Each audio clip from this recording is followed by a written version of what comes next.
शिला प्रभुपाद की जय, गुरु परांग की जय। कल के सत्र में हमने सुना था शिल प्रभुपाद जी से मिलने के लिए उनके शिष्य आते हैं जो इस्कॉन छोड़ चुके थे, जिनका नाम था देवानंद स्वामी। प्रभुपाद जी के समक्ष आकर वह उनको प्रणाम भी नहीं किए और अजीबोगरीब बातें कर रहे थे।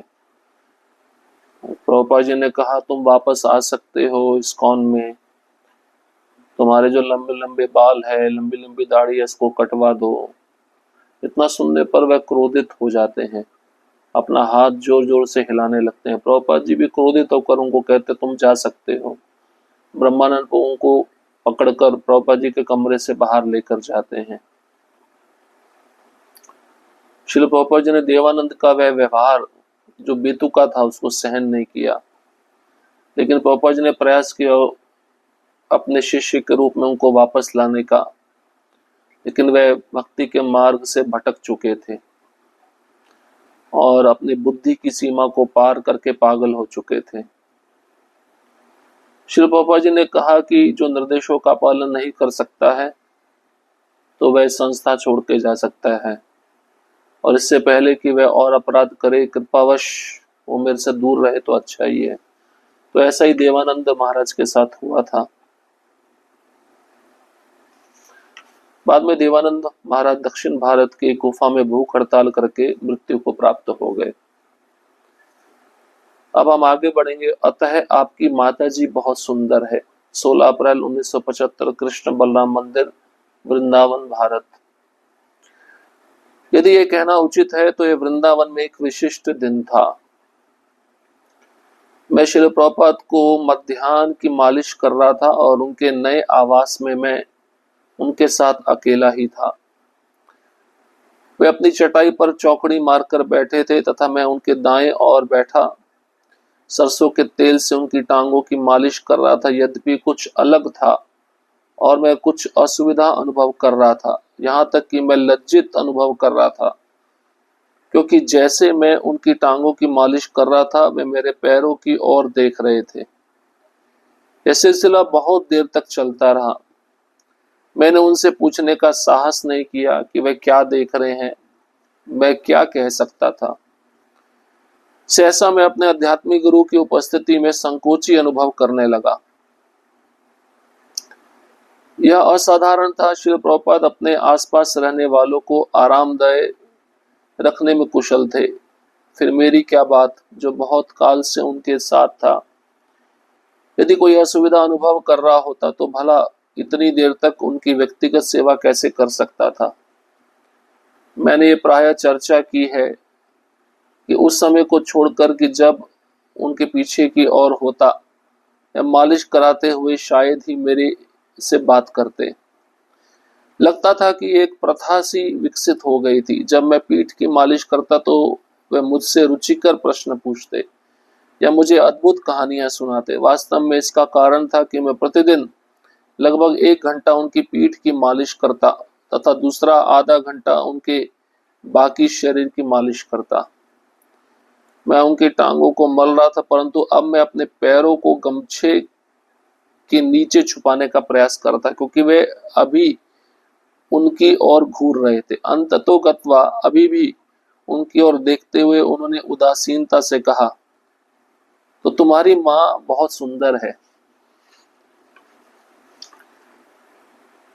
वाह, वो अपने 23 वर्ष के सेवक को, जो प्रत्येक स्त्री को माँ के समान देखने का संघर्ष कर रहा है, क्या प्रश्न पूछा। किसी स्त्री के विषय में श्री प्रभुपाद के साथ बातें करते हुए सुंदर शब्द प्रयोग करना उचित नहीं था। वे आश्चर्यजनक बातों से भरे पूरे थे। मैंने अपने आप को समझ लिया तथा अपने अद्भुत आध्यात्मिक पिता की प्रशंसा करने का प्रयास किया। उन्होंने कई स्तरों का अवसर दिया। मैं निश्चय नहीं कर पा रहा था कि इससे उनका क्या प्रयोजन था, परंतु मैंने समझ लिया कि सबसे अच्छी बात यह थी कि जो कुछ वे चाहते थे वे इसके लिए पूरी तरह से निष्कपट थे। अतः वे मुझे पूरी तरह से जानते थे। मैं अभी तक यह भी समझा था कि मैं शरीर नहीं हूं। परिणाम स्वरूप मैं वे पाँव भी नहीं हूँ।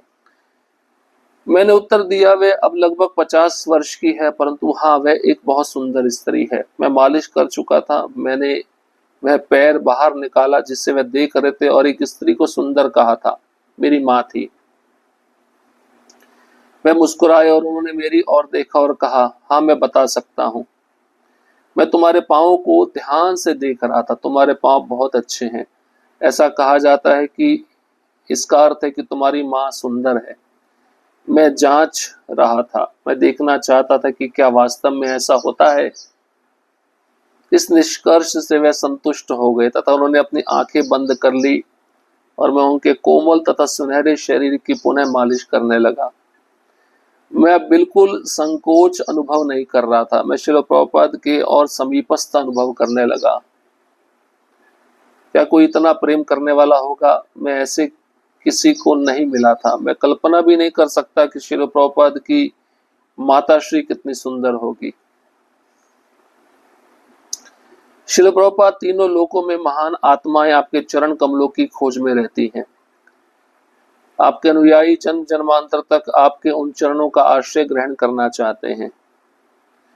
मैं भीख मांगता हूं कि आप मुझे भी सदा के लिए उन चरणों के दर्शन प्रदान करो। कृपया मुझे बारंबार उनकी मालिश करने दो। श्रील प्रभुपाद अपने शिष्यों से हमेशा बहुत घनिष्ठता रखते थे। वे हमारी परवाह करते थे, हमारा पहरा देते थे तथा हमारे में रुचि रखते थे। अद्भुत प्रसंग है। देखिए, शुद्ध भक्त कैसे किसी दिशा निर्देश के द्वारा समझ जाते हैं कि क्या वस्तु सुंदर है, क्या वस्तु सुंदर नहीं है। वृंदावन में एक विशिष्ट दिन था। दोपहर के समय शुद्ध कीर्ति प्रभु प्रभुपाद जी का मालिश कर रहे थे। तो 1 घंटा पीठ की मालिश होती थी और आधा घंटा पूरे शरीर का मालिश होता था। कुल मिलाकर रोज 1.5 घंटा शुद्ध कीर्ति प्रभु मालिश करते। तो मालिश बहुत ही जोर से होती थी। अब शुद्ध कीर्ति प्रभु कहते हैं, मैं मालिश कर रहा था, प्रभुपाद जी मेरे पाँव की तरफ देखे जा रहे थे और मुझे बड़ी लज्जा महसूस हो रहा था। मुझे बड़ी शर्म आ रही थी। मेरे पैरों को देखे जा रहे थे। ये सिलसिला बहुत देर तक चलता रहा। अब गुरु शिष्य के चरणों की तरफ देखते रहे तो बड़ा शिष्य को भी अजीब लगेगा। तो शुद्ध कीर्ति प्रभु कहते हैं, मैंने पूछने का साहस नहीं किया, मेरे अंदर हिम्मत नहीं आई वे क्या देख रहे हैं। मैं कुछ कह नहीं सकता था। मैं अपने गुरु की उपस्थिति में संकोच अनुभव कर रहा था। अब श्रील प्रभुपाद जी के आसपास जो भी भक्त रहते थे, प्रभुपाद जी हमेशा उनको आरामदायक रखने में कुशल थे। उनको आरामदायक स्थिति में रखने में बहुत निपुण थे और प्रभुपाद जी उनकी देखरेख, उनकी सुख सुविधा का ध्यान रखते थे। तो मेरी क्या बात, मैं तो उनके साथ ही रहता था। प्राय चर्चा का विषय ये होता कि मैं जब भी उनकी पीठ की तरफ मालिश करता था तब वो मुझे अपने बचपन की कहानियां सुनाते या मेरे से कुछ वार्तालाप करते। अब मैंने देखा प्रभुपाद जी मेरे पाँव की तरफ देखे जा रहे हैं तो मैं अपने पाँव को गमछे से ढक लिया, छिपा लिया। और अभी भी प्रभुपाद जी मेरे पाँव की तरफ घूर रहे थे। बड़े उदासीनता होते हुए शुद्ध कीर्ति प्रभु के पाँव को देखकर प्रभुपाद जी ने कहा, तो तुम्हारी माँ बहुत सुंदर है। शुद्ध कीर्ति प्रभु के पाँव सुंदर थे, इसलिए प्रभुपाद जी कहने लगे तुम्हारी माँ बहुत सुंदर है। उस समय शुद्ध कीर्ति प्रभु का आयु 23 वर्ष का था और वह हर एक स्त्री को माँ के समान देखने में संघर्ष कर रहे थे। और एक स्त्री के विषय में प्रभुपाद जी के साथ बातें करना और उस बातों में सुंदर शब्द का प्रयोग करना ये ठीक नहीं था। प्रभुपाद जी आश्चर्यजनक बातों से भरे पूरे थे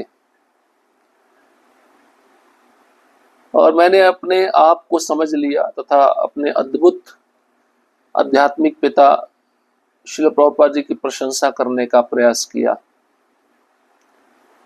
अब मैं समझ नहीं पा रहा था प्रभुपाद जी ने ऐसा क्यों कहा, उनका कहने का क्या प्रयोजन था, या आपकी माँ बहुत सुंदर है। परंतु मैंने इतना तो समझ लिया था कि सबसे अच्छी बात यह थी कि जो कुछ वे चाहते थे वे इसके लिए पूरी तरह से निष्कपट थे। मतलब प्रभुपाद जी ने जो कहा वो निष्कपट होकर कहा था, और वे मुझे पूरी तरह से जानते भी थे। तो मैंने उत्तर दिया,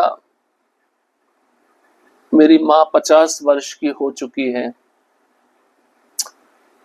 हाँ, वह एक बहुत सुंदर स्त्री है। मैं मालिश कर चुका था, तो गमछे से मैंने अपने पांव बाहर निकाले जिसे वे देख रहे थे, और एक स्त्री को सुंदर कहा था, वे मेरी माँ थी। वे मुस्कुराए और उन्होंने मेरी ओर देखा और कहा, हाँ मैं बता सकता हूँ, मैं तुम्हारे पाँव को ध्यान से देखकर बता सकता हूँ कि तुम्हारी माँ कैसी है।